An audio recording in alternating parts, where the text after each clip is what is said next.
Ce thème de la robotique intéresse énormément de gens et l'idée du temps fort là, c'est de donner un éclairage sur une actualité de la robotique qui est assez florissante. On en a eu encore une assez récemment avec un bébé robot créé au Japon et qui était assez effrayant tellement il était ultra réaliste. Et puis l'idée c'est aussi d'essayer de dépasser tous les fantasmes et les peurs qui sont liées à la robotique humanoïde et à l'anthropomorphisme. Voilà, enfin aborder ces questions qui sont extrêmement intéressantes, qui peuvent intéresser autant des chercheurs en robotique, en sciences cognitives, que quelqu'un qui est néophyte, voilà, qui n'a pas beaucoup de connaissances.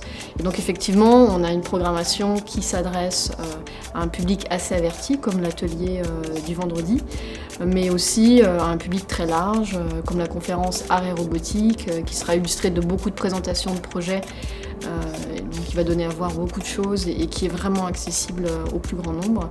Et la table ronde du jeudi sur la robotique comme technologie sociale, qui elle abordera des thèmes de recherche, tout en restant vraiment accessible au grand public.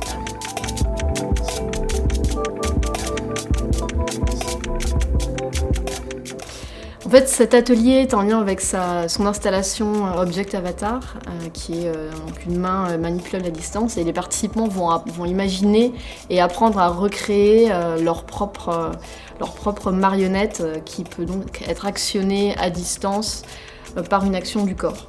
Et donc ça convoquera pas mal de notions d'informatique, d'électronique, de robotique, et ça s'adresse forcément pour pouvoir aller plus loin à un public qui a déjà des notions dans au moins un de ces domaines, électronique ou informatique.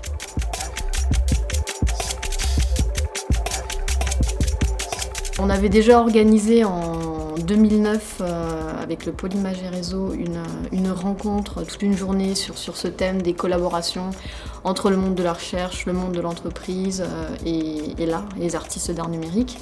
Et cette année, on a voulu utiliser ce temps fort du festival pour aller dans le concret. Donc c'est essentiellement de la présentation de projets. En fait, on va se baser sur des témoignages de collaborations entre artistes numériques et entreprises, des collaborations qui ont été assez fructueuses et qui prennent diverses formes. Et donc ça s'adresse à un public assez spécialisé d'entreprises, d'artistes, de chercheurs et d'institutionnels. Et ça s'est créé en collaboration avec le quartier de la création et ça a lieu donc dans leurs locaux à Eureka.